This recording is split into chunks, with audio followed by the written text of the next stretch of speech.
Cap sur la Mancha et la magnifique cité médiévale de Cuenca à l'occasion de la plus longue étape de cette 72e édition. Sous la chaleur, voilà encore un profil casse-pattes qui peut bénéficier à des audacieux, comme lors des 2 derniers jours. 14 coureurs ont d'ailleurs bataillé pour se retrouver aux avant-postes après 18 km. Parmi eux, les rouleurs Thomas de Ghent ou Alessandro De Marchi, ainsi que 3 Français, Alexis Goujard, Arnaud Courteil et Anthony Pérez. Les stigmates de la bagarre de la veille sont visibles dans le peloton, qui laisse filer les fuyards. De plus, une chute va marquer les esprits peu après le ravitaillement.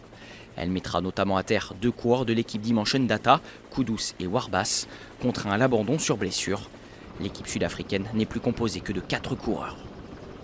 Autant de péripéties qui favorisent les desseins de l'échappée.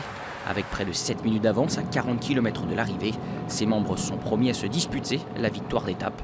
Surtout que les Sky ne reçoivent que très peu d'aide en tête de peloton. Un état de fait qui provoque la fin de l'entente cordiale à l'avant. Plusieurs offensives ont lieu dans les faubourgs de Cuenca.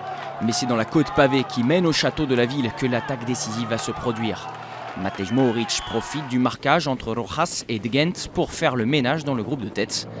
Les qualités de descendeur spectaculaires du Slovène feront le reste. Après un final sinueux, le rouleur de l'équipe des Émirats Arabes Unis peut savourer la plus belle victoire de sa jeune carrière.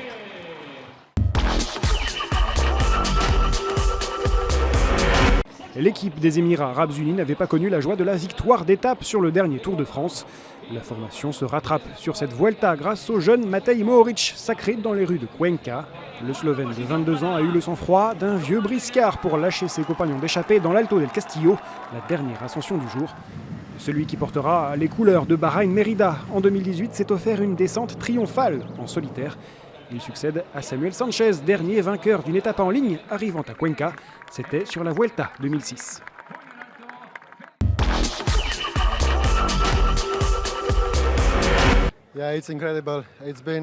C'est incroyable. Un long moment s'était écoulé depuis ma dernière grande victoire. J'ai toujours travaillé dur, toujours donné le meilleur de moi-même. C'est un super sentiment de goûter à ça de nouveau.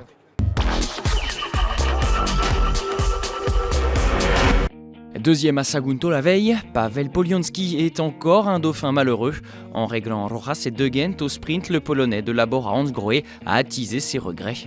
Membre lui aussi de l'échappée fleuve, Jetse Bol intègre le top 10 du général, un classement qui n'a pas connu de bouleversement par ailleurs. 8e jour de course samedi sur la Vuelta, on frôle encore les 200 km de vélo, mais la vraie difficulté sera l'ascension de l'Alto des Choret de Cati, un col avec des rampes impressionnantes à près de 20%. Surtout après ces 5 km d'ascension, on plongera vers la ligne d'arrivée, située 3 km plus loin.